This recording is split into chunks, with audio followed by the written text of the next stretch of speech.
So today we'll be talking about, is farm fresh your reality? I hope it is, and if not, you're in the right place to address that. So over the next 20 to 30 minutes, we will be talking about farm fresh quality, why sub-zero cold chain matters. We'll talk about deep chill process for aquaculture. We'll talk about its impact on fish quality, on shelf life, and your operations. We'll also talk about what the impact it could have on your bottom line. Okay, aquaculture or farm fish. There are lots of advantages over fisheries.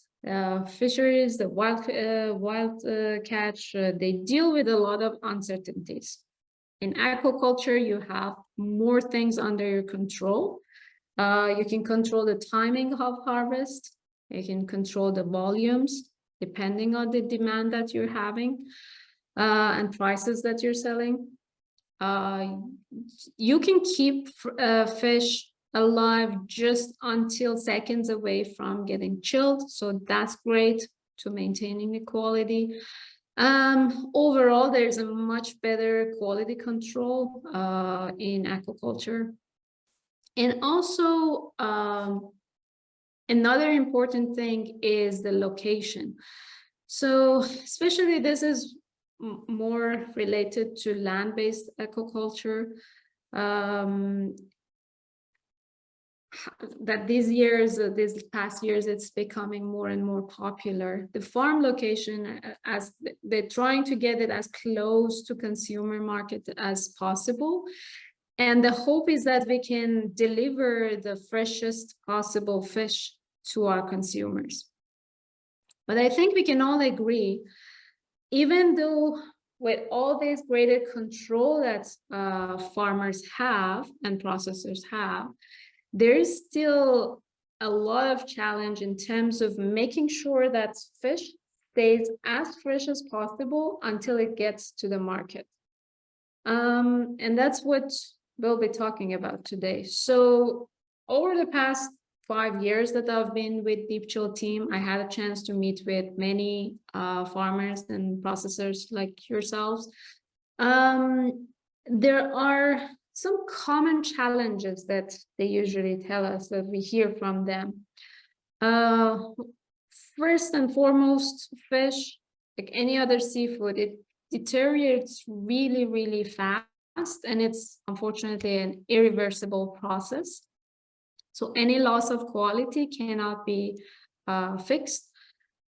The temperature control from farm to market. A lot of farmers, you hear that, they'll say, well, we keep the fish below 4 degrees Celsius. It's always below that. From farm to the market, we have no problems. But as we're going to discuss today, in a few slides later, we'll talk about what temperature is the right temperature to keep the fish so that it stays fresh and it has the longer shelf life.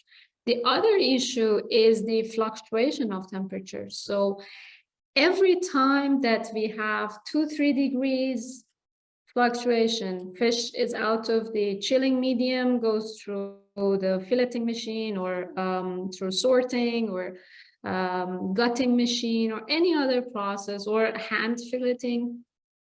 And basically, we are increasing the temperature. It might go back to the chilling medium, but that's still not good. That fluctuation is not good for the quality. The other challenge that most companies complain about is the ice handling process, how laborious it can be. Usually involves a number of people to handle ice, and sometimes in like larger operations, it even becomes the one of the key bottlenecks in the operation. Another thing is that because of this manual nature of ice handling, it leads to inconsistencies, because some people like to, for example, they would add a little more ice in a tub or in a container. Somebody would put less. It's like there are lots of opportunities for it to be inconsistent. And again, because it's a manual process and because of nature of flake ice or crushed ice machines, that these are like open systems and they're being shoveled by humans, it usually adds to the contamination risks. So let's talk about sub-zero cold chain and why it matters and how it will help to address the challenges that I just discussed with you. This graph shows you the rate of fish spoilage at different temperatures. So the relative rate, if you can look here at the bottom, we have -2, 0 to 4 degrees Celsius storage temperature. So let's look at 4 degrees. You will see the rate is 2. And if I drop that temperature storage to 0 degree, it goes to 1. What it means, the fish that stays at 4 degrees Celsius is spoiling at double the rate if you than if you keep it at 0 Celsius. So why does it matter? It directly impacts the quality and shelf life of the fish. The other thing I wanted to mention here is that the storage temperature, we need to make sure that it's very consistent. So again, that going up and down, like 2 hours here, 5 hours there, out of like 0 degree Celsius, that will add to, that will reduce actually from the shelf life of the fish. So here I put it in a different form. Conventional storage, 0 to 4 degrees Celsius. What is the deep chill zone? And we're going to talk about deep chill in a second, what it actually is. But here's the zone that is the temperature range that we want to maintain the fish. That's 0 degrees up to -1.5 degrees Celsius. Or 32 Fahrenheit, 29 Fahrenheit for our American friends. So we like to keep the fish below 0 Celsius, just above its freezing point. So we don't want to freeze the fish because that's not good for the quality either. And studies shows from 1.5 degrees Celsius, which is a really acceptable storage temperature, get it down to -1.5. Here, you're cutting the bacterial growth and the enzymes working inside the fish by half. So literally, if you are maintaining the temperature at -1.5, you're doubling the shelf life of that fish if it was at 1.5 degrees Celsius. So I mentioned deep chill. Let's just see what it is. So deep chill is a versatile cooling preservation solution. It's a natural solution made of billions and billions of microscopic crystals. So tiny, tiny little crystals that are in a brine solution. So it can come in different forms, and depending on your operation, depending on your application, we can select and design the right form of deep chill for you. So here on the left side, what you see is DC 10 to 40, meaning that there's 10 to 40% ice fraction, or the amount of crystals to water, which makes it pretty liquid. So it flows just like water, but cools better than ice. DC 40 to 70, what you see in the middle picture, it has a lot more ice crystals inside compared to water. And then on the right, you have 0 water, 100% deep chill crystals. I want to show you in a video. Here it is. This is the C30, which is the Deepchill slurry, very liquid form. This one looks like an ice cream or paste. It has it's the C60. And the last one you see is just Deepchill snow or pure crystals. So how does this Deepchill, we're talking about cooling and talking about temperature, how is it different from what is commonly being used? Here what you see, we have different for heat transfer coefficient. We're showing that for chilled brine, compare that to DC10 and compare that to DC 25%. So what you see here, 5 times more, I would call it cooling power. And if I want to give you an analogy here, if you try to drink a glass of very, very cold water, you can easily drink it still. It won't overwhelm you. But try doing the same thing with a whole glass of margarita. The impact of brain freeze, as we call it, that's the same thing that's happening. It has just a lot more cooling to it. The temperature-wise, they might not be that different, but that impact of that, oh, that's like the shock that you will get, is the same effect of deep chill having on a product that's being chilled. So I just have a quick comparison table here for you. These are the different chilling solutions that are very common in the aquaculture industry. So I have deep chill, I have flake ice, and I have chilled brine or RSW, similar systems in a sense. So what you saw, deep chill, very easily pumped. You can use it anywhere in different, what you call it, just anywhere really, in different containers and tanks. Flake ice, 90% of the time it's handled manual. It's very labor intensive. Chilled brine, water similar to deep chill, easily pumpable, but it's limited to certain types of chilling tanks.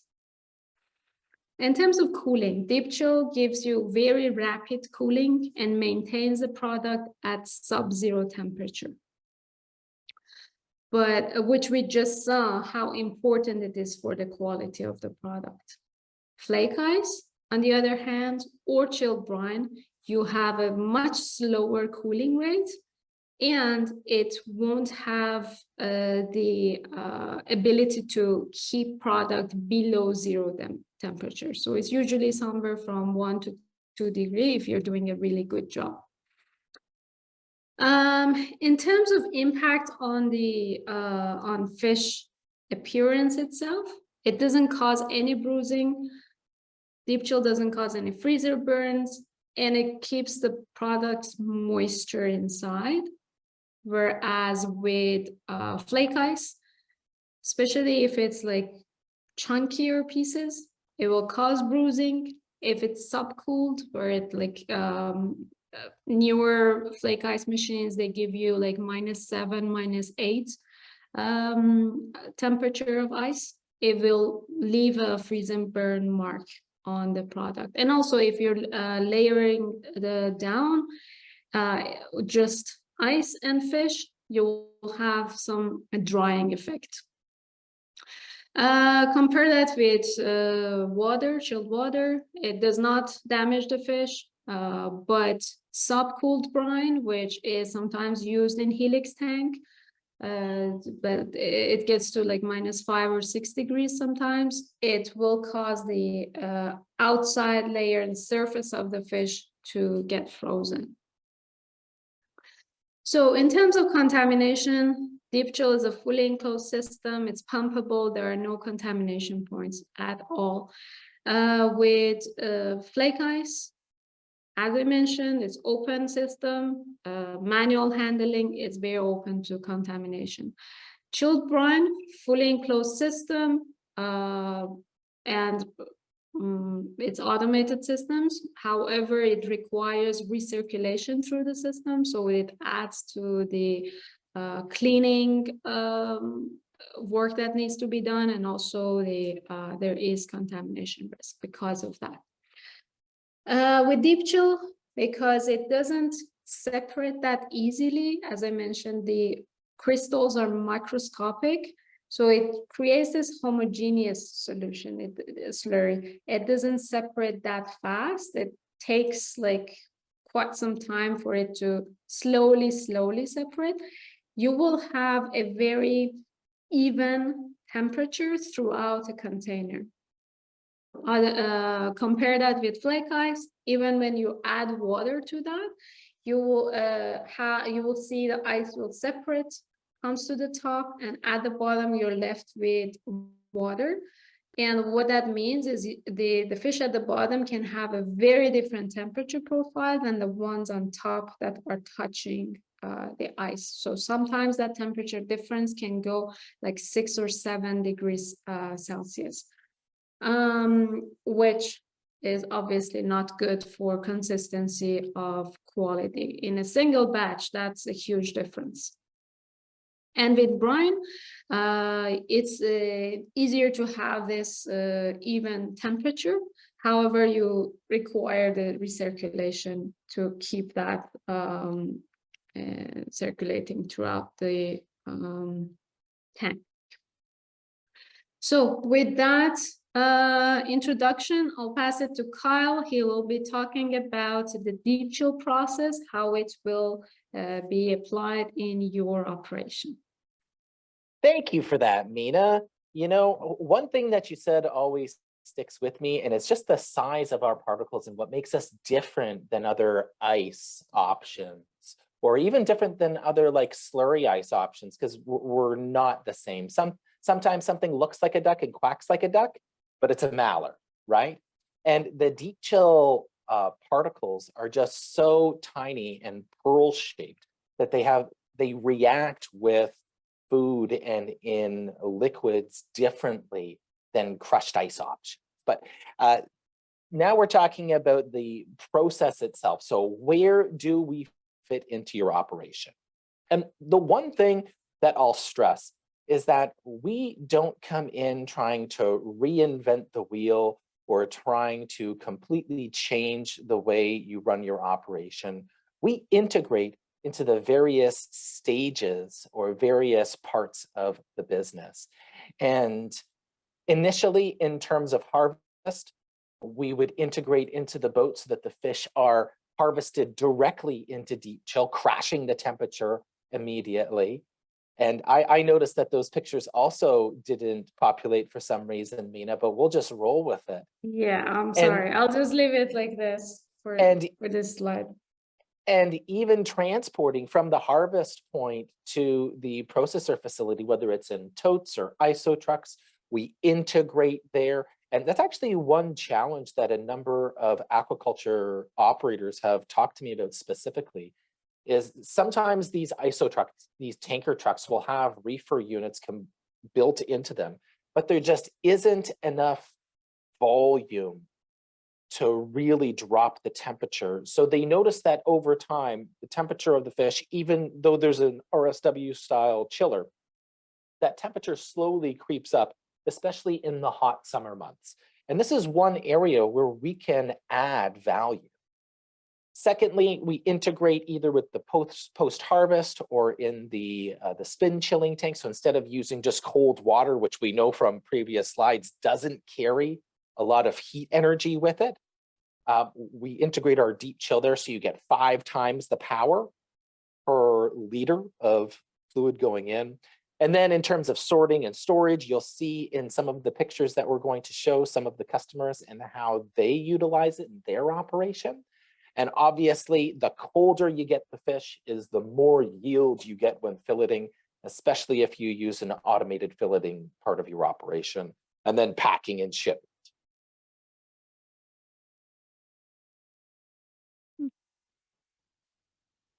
So I love this picture because a lot of people think that it's a top-down view of the fish, but it's a side profile, aquarium style view to show you that deep chill completely surrounds and envelops the fish. These are head-on gutted salmon or trout. And you can see how deep chill doesn't operate the same way that fake slurry would. And we call it fake slurry because adding crushed ice to salt water is not the same thing as deep chill. It may look the same, it may initially appear to be the same, but you get completely different results. And this is kind of what we're talking about here. So here's how some of our customers have utilized it. So in the top left-hand corner, you see a relatively large containerized solution going into ISO trucks. On the top right-hand side, you see how we've integrated into a spin chiller. The bottom right, we can see a customer filling totes of fish with deep chill. And in the left-hand corner, this customer used to use powerful RSW systems, and they still weren't strong enough to keep the fish cold enough for their processing application. So they were shoveling ice into these vats as well. We've replaced all of that, all of these crazy pumps, all of the people shoveling ice, the people moving ice, the collection of ice. We've replaced all that to a guy with a hose.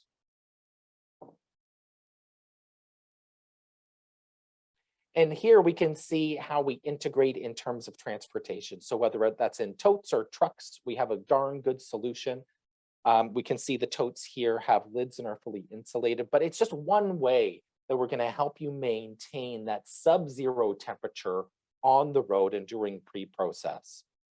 And this has partly to do with the fact that the fish will be uniformly packed. And as we saw in that previous slide, just completely surrounded in deep chill molecules. What we've seen with some customers is that they're able to pack more fish into the same area just due to how efficient deep chill is as a cooling medium.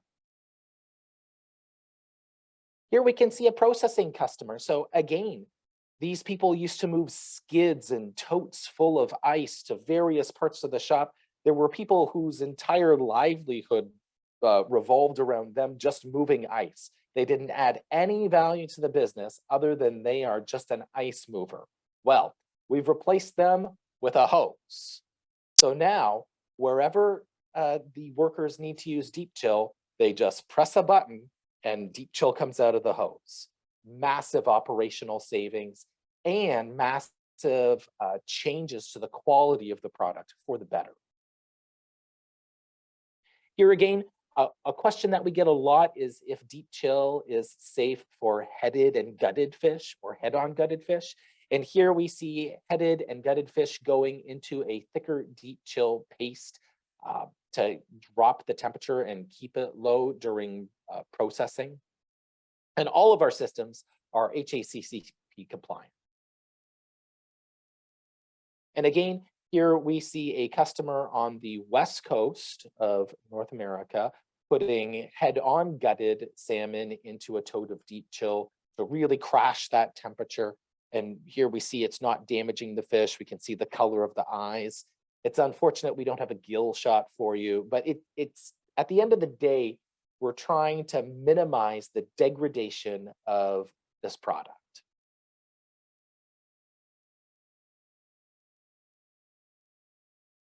But at the end of the day, what are we doing in terms of yield or in terms of quality? So crashing the temperature during the post-rigor process helps in terms of maintaining quality and reducing gapping, but it also helps increase the filleting yield by between 1% and 2%. And that's something that we've seen in a number of different cases. And in terms of packing, due to the fact that the temperature are already at a lower temperature, less of the ice inside the box goes to dropping the temperature of the fish. And so we just need to maintain the temperature of the fish, which means that you can actually put less ice in each box and have it still last longer than it did before. So all of this helps to reduce the shipping weight. But as we were saying before, there's a number of operational advantages. And one is that one system now supports your entire cold chain, from harvest to pre-process to post-harvest.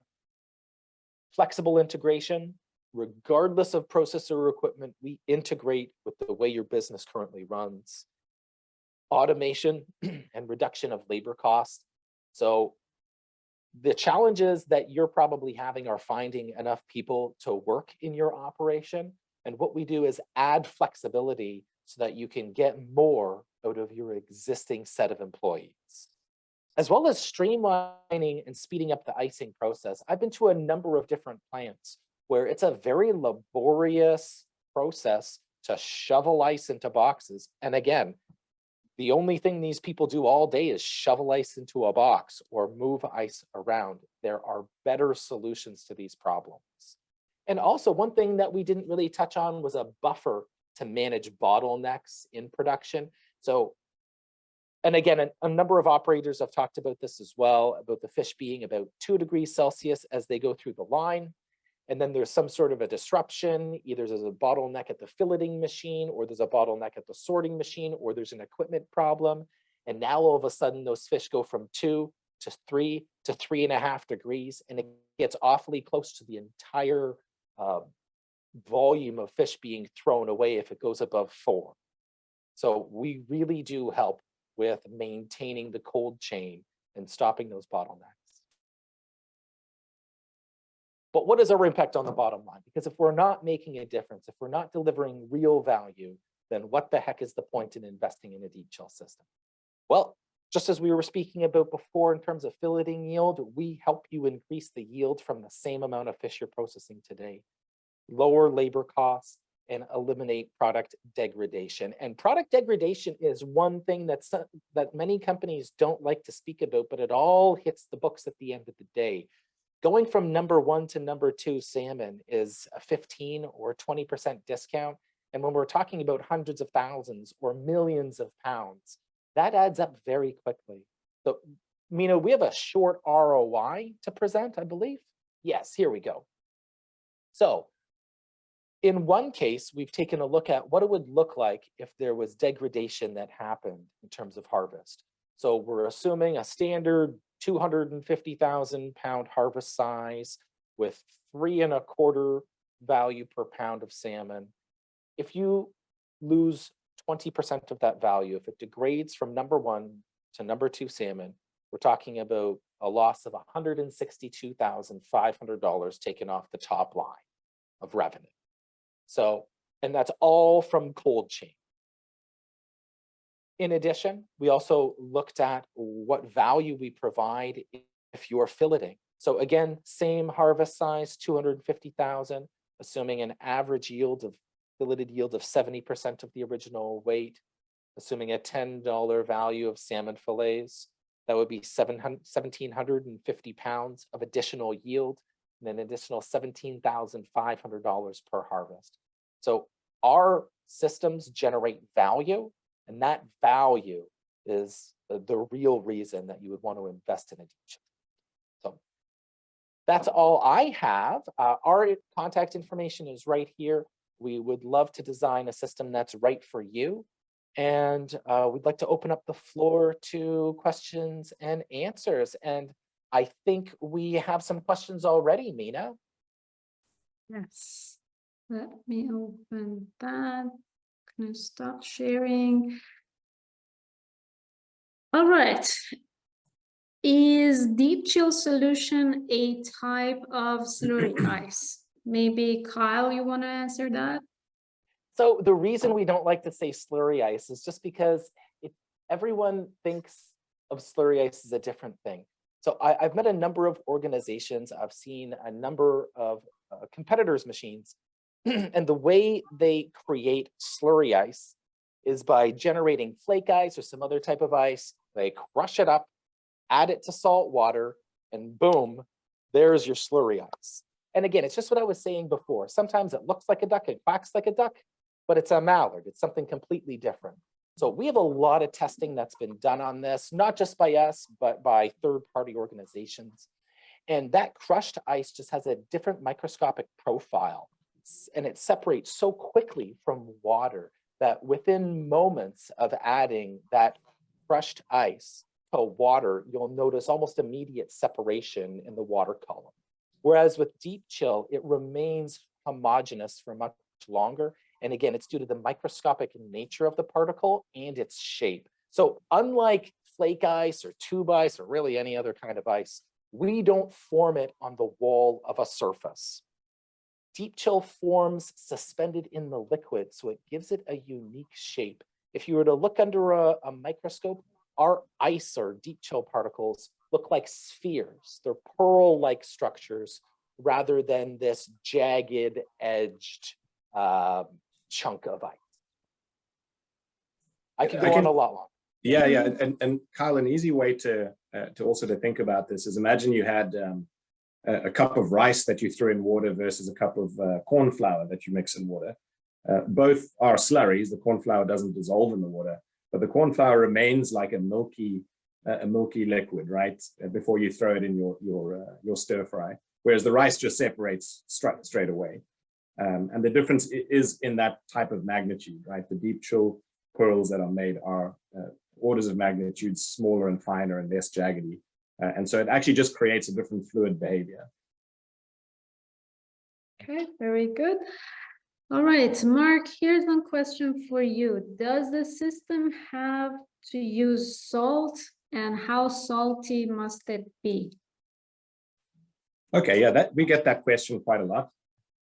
So our particular process, Kyle kind of described maybe some of the cheaper alternatives out there, where you just buy an ice machine and crush it and mix it with the water of your choice. We're a little bit more, I would say, a lot more sophisticated. It's kind of a light to a candle in terms of technology, where we actually will use chemical properties of a binary solution that has a temperature depressant solute in it, right? And so in this case, it's most commonly for your guys' industry, aquaculture and the fishing industry, it's seawater. It's just table salt, either seawater or table salt water.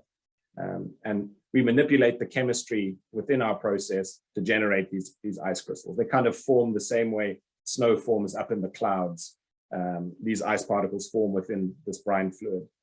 And so salt is a critical part of the process. It is that we say leverage that chemistry in order to make the slurry. So you definitely do need salt. However, the tolerance of salt for your particular product, if there is specific tolerances, we can tailor our process to whatever that might be. So if you have a particular product that doesn't tolerate a high amount of salt, there's equipment and ways in which we would configure the system to deliver a deep chill slurry that matches that type of salt that you need.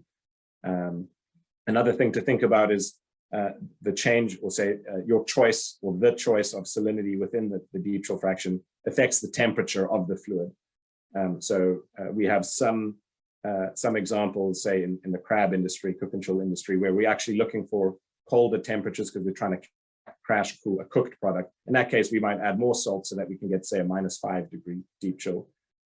Whereas, believe it or not, we also deliver to produce. So broccoli, for example, very susceptible to freezer burn and also very little tolerance to salt. In that case, we have a different set of equipment and a different design to deliver a deep chill slurry that has hardly any salt in it. So yes, salt is necessary for the process, but we have kind of clever ways in order to give you a slurry that matches your need.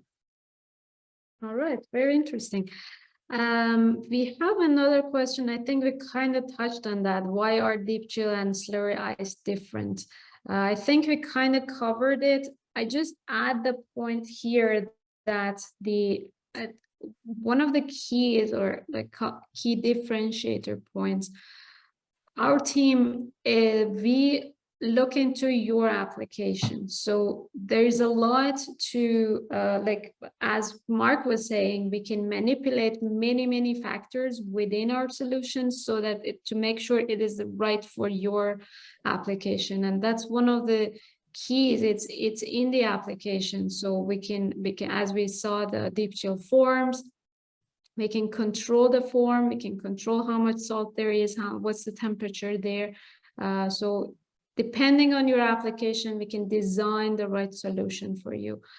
I wanted to add on that, Mina, when I was thinking about this, because you know, there's got to be a good answer. Otherwise, everyone would just buy a SlurryEye system. And in fact, we would sell SlurryEye systems if it was better. But in this particular group that we're talking to here, what you guys would have seen is a slurry ice, a pumpable mixture of solid and liquid ice. When we talk about deep chill, we don't just serve this market, we serve all sorts of markets in different places. So for us, deep chill isn't just this 35 fraction type of fluid that you guys would see. For us, it could be a very thick paste. It could be a process of providing snow to penguins in SeaWorld, and say those type of applications. So we kind of call deep chill whatever comes out of our system that's tailored for you. So it's not maybe being a little bit annoying, but yes, it is slurry ice, but it's actually whatever you need it to be, whatever your application needs, that's what deep chill is. Exactly. All right, one more question for you, Mark. Does Deepchill have high operating costs? High operating costs. Yeah, so it does work on a refrigerator, say the Rankine side, the refrigeration cycle. So just like a brine system or an RSW system or a crushed ice system, we do need a refrigeration high side that provides the refrigerant to our evaporators to do the cooling. The efficiency of those systems usually depends on how cold you want to get, how cold you want the evaporators to get. So in RSW, for example, you're just looking for, say, 0 degrees.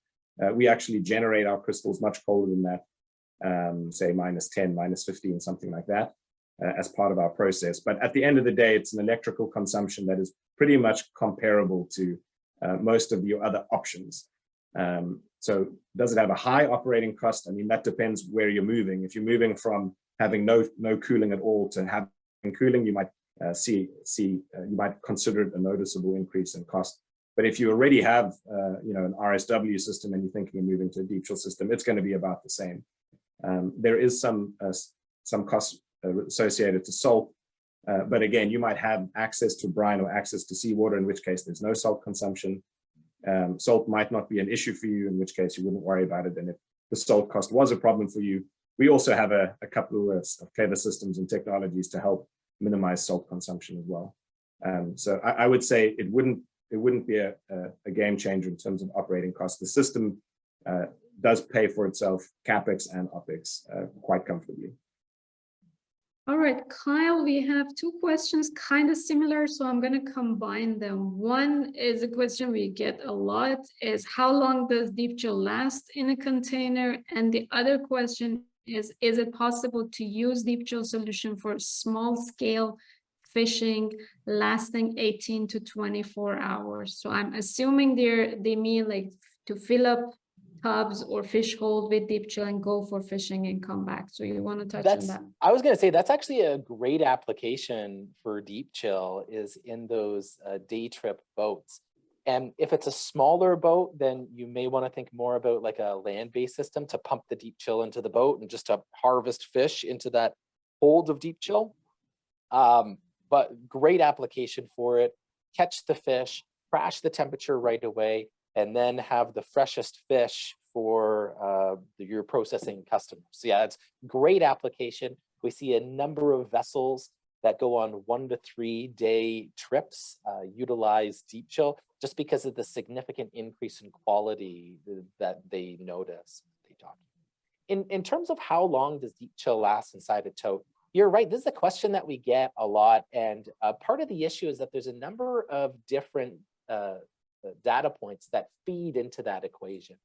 So first, there's the temperature of the fish themselves. Then there would be the material. Is it an insulated tote? Does the tote have a lid? What's the ambient temperature? Is it in the sun or is it sheltered from the sun? But let's just pretend for a moment that you have 350 kilograms or 770 pounds of 28 degrees Celsius, which is about 80 degree Fahrenheit shrimp in a 1 cubic meter tote with the same volume of deep chill. So 350 kilograms of shrimp, 350 kilograms of deep chill. As long as that insulated covered tote is in a 5 degrees Celsius room, you would have ice for almost 2 weeks, something like 10 to 12 days. However, as the temperature goes up, the amount of ambient heat or heat loss increases. So that's kind of the issue with that conversation. But yeah, it's not like you put the slurry, or it's not like you put the deep chill in and then like an hour later it's all melted. That's not the case at all. And I actually would also like to touch on this because it's something that I'm very proud of as a company. You know, we're saying like the fluid and the process is worth your while, but we're quite proud of the fact that we're able to say customize and configure a system that matches your operation. I'll just give you a quick example. We were talking to shrimp farmers in India, and they asked the same question. They said, we're going to put our shrimp in these totes. You know, will it work? How much deep chill should we put in? And we have a team of engineers that will actually compete. They'll close energy balances over your particular thing and say, okay, is it in a refrigerated room? Is it not? We will do all the heat loss calculations for you. And we will actually go to you and say, okay, for your application, you need, you know, this fraction deep chill, and you need a full, you know, this ratio of deep chill to fish, and that will last you 2 days. And that's all inputs from the customers and the partners, right? So you guys will come and say, yeah, I'm looking for an operating model precisely like this. And we don't just sell you equipment, we'll actually sit there and work with you to try and get you the most efficient, both energy and cost efficient solution. And our guys do a pretty good job of giving you something that, you know, a glove that fits really well, a tailored glove. So to answer your question is, yeah, you know, how long does it last? You tell us how long you need it to last, and we'll give you a system that can give you that. Great answer. That's a good answer, Mark. All right, with that, I think we can conclude today's session. Once again, thank you so much for joining us. It was really good to meet all of you. Thank you and have a nice day. Thanks everyone. everybody.